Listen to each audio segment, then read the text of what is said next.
Let's talk a little bit about fuel injector replacement tips today. You've come to the conclusion that your vehicle needs fuel injectors, kind of like this 1999 Chevy 3500 one-ton pickup with a big block 7.4 liter. We've tested to make sure that we've got adequate compression.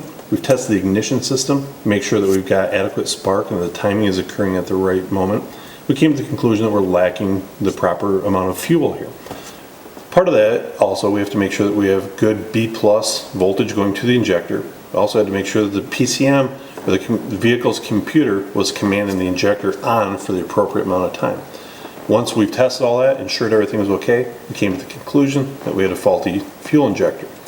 So we've removed the intake manifold, removed some of the AC system, got down to the fuel rail, and removed our fuel injectors. Now it's time to do a little bit of a failure analysis. What caused the previous ones to go bad? How do we prevent that from happening again? Well, on this particular fuel injector, as you can see here, there's a little screen on the top of it. Now the screen on 4 out of the 8 injectors on this particular truck were full of rust or debris, some type of sediment. Where did that come from? How do we prevent that from reoccurring? So, one important thing to do is either replace or flush the fuel rail as good as possible. Some of these things, there's a lot of baffles in here, a lot of tight areas, very difficult to clean. In that instance, you're going to be replacing the fuel rail. This particular one, we were able to clean pretty well, and we still had to flush the rest of the system. Some vehicles, it might be necessary to drop the fuel tank and look for further contamination there. Maybe part of the tank was coming apart, maybe you've got a lot of rust, other contamination there. Always a good idea to inspect for that. By comparison, let's take a look at a brand new fuel injector. Now it's much cleaner. You can see down in there, you can see a little bit of that inlet screen in there. This is what we want to keep it looking like this for a long time. So also, regardless, whatever vehicle you're servicing, anytime you're replacing fuel injectors, protect your investment by installing a new fuel filter. Now this is what the fuel filter looks on this 1-ton Chevy truck. This is actually mounted down in the frame rail. And so we're going to have to go down below later on to install a brand new filter. On your particular vehicle, it could be located wherever. Some of them are even in the tank. And so make sure to ask the parts store where it's located on your particular vehicle. And if you don't feel comfortable doing it, always consult a professional service facility and have them do the job for you. Well, now that we've got a clean fuel system, let's talk a little bit about installing the injector in the rail and also on the vehicle. Now, we've got an O-ring on the top of the injector, which is going to seal it off at the fuel rail. We've also got an O-ring at the bottom of the injector, which is going to seal it in the intake manifold. Now, rather than fighting these things and risking cutting an O-ring or rolling it over, it's very important to lubricate these.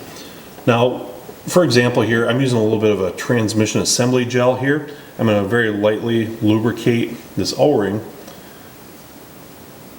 cover up just the top one now. Now you might not have some of this assembly lube.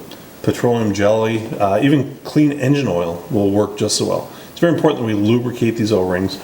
And now to the fuel rail, with a slight twisting motion, we're going to apply some slight pressure, and it slides in there and seals very good. We're now going to take our clip, lock it in place. We'll take our electrical connector, pop it on, make sure we get a good positive lock there. We don't want anything coming loose later on while the vehicle's running. We're going to repeat this process for all 8 injectors. Now our rail is going to be ready to install in the vehicle. Alright, well, we've now got our injectors installed in the rail. Now it's time to clean out the ports on the intake manifold. So you can see there's a little bit of debris built up on each of these. So in this instance, I've got a little specially designed brush for it. You might decide to use a pipe cleaner or whatever you have available to you. And so we simply just want to run it through here, clean it out a little bit, remove any ridges, any carbon buildup, something like that. And you can see that we've removed a lot of that. Now I just take a screwdriver with a rag wrapped around it and just very gently clean it out. Now we've got a good clean surface that our O-ring is going to seat against. Now once again, we'll do that for each injector hole, and then we're going to take our freshly lubricated injectors and we'll be able to install it in the rail. Now when it comes time to install the rail with the injectors into the manifold, it's very important to gently work these back and forth. Don't just pound on them, don't use a hammer, never force these in. Sometimes we might have to grab some of the injectors individually and rotate them very slightly in order to coax them into the hole. and apply slight pressure to it, work them evenly, all 8 of them, until it seats fully. Now we can tighten our hold down bolts properly. We can make our fuel connections, our electrical connection once again, install the upper intake manifold, and we're ready to go.